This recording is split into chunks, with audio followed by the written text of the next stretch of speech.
So one of the other things that makes the Observer here, Vince Russo claimed that Jeff Jarrett emailed him and asked him what his podcast numbers were. He said after doing so, he hasn't heard back from Jarrett. I guess Bruce Prichard, whose numbers are far better, got the gig for that reason. Was it ever discussed that you recall about, hey, what if we did something with you and Russo? Or do you think it was an either or circumstance?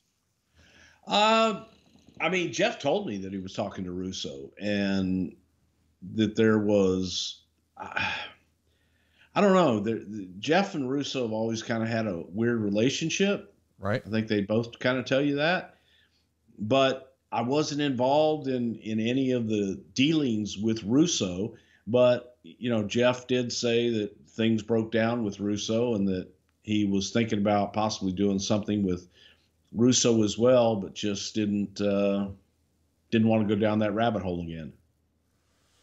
And I made it very clear that, because I said, look, is he still with the company? He says, well, he's in the transition.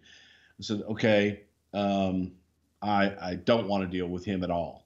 So if I made a demand, my demand was I didn't want to deal with him. Well, and you needed first class air in your own hotel room and blah, blah, blah.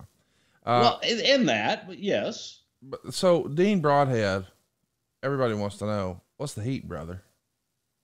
I didn't trust him. I wasn't one of my favorite people in the world. And if you go back and listen to our 2 episodes on TNA, you'll learn a lot about him, in that he wasn't very honest, and he would just lie right to your face, even if you knew. I mean, even in the position I was in at the company, and I knew better, he would still just lie right to your face and move on. So it wasn't a positive relationship. Didn't come from a good place at all.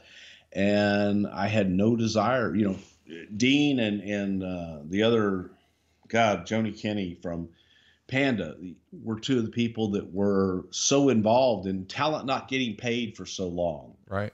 And for no other reason than to, you know, manipulate the books. And I always just thought that was kind of crappy. So I didn't want him to touch anything that I was doing. And I also said, I said, first time I don't get paid, you won't see me the next TV.